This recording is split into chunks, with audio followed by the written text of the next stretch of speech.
Good morning, and thank you, and welcome to the first major event of High Level Week 2018. We're very excited to see all of you this morning.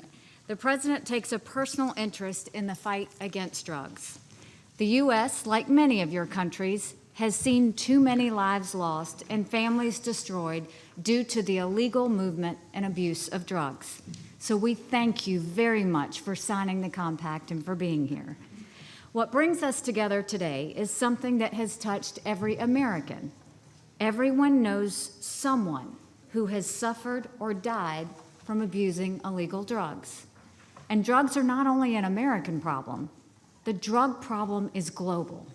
It is a demand-side issue and a supply-side issue. Drugs are a corruption issue, a law and order issue, a civil society issue. All of these issues are part of the drug problem, and they don't stop at geographical borders. It will take every country at the United Nations to address the drug problem. The United States is confronting a serious opioid crisis that is fueled by the rapid increase in the illicit supply of synthetic drugs like fentanyl. We're not alone. Countries around the world are seeing similar trends of increased addiction and significant loss of life due to deadly drugs like those. We expect this upward trend to continue. So we're here today to talk about solutions. We've seen firsthand how complex the global drug supply chain is. We've seen what's working and what isn't to stop production, trafficking, and use. We've been to coca fields and sat down with leaders in Colombia, Guatemala, and Honduras.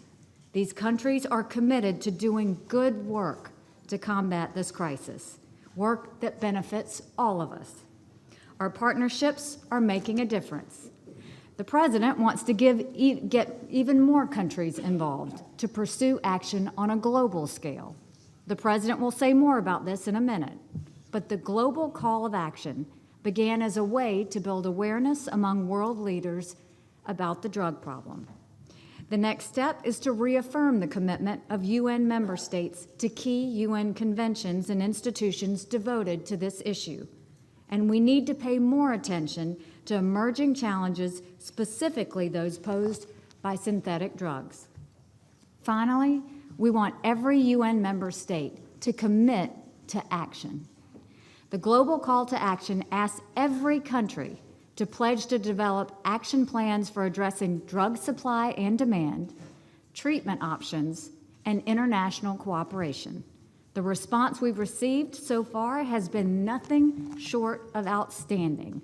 Mr. President, we're proud to join our 31 co-hosts, including Colombia, the United Kingdom, Afghanistan, Kenya, and Jordan, who helped gather the countries assembled here today. And we are honored to be among 130 member states who are here and have signed on to the global call to action. Your commitment is an inspiration. We hope it leads more nations to join us. But none of us would be here today without the leadership of the man it is now my honor to introduce. As President of the United States, Donald Trump has taken on the challenge and felt the weight of leading a nation in pain and grief over the abuse of illegal drugs. Now he has taken this leadership worldwide. He is relentlessly committed to building a global coalition to fight the global problem of drug abuse.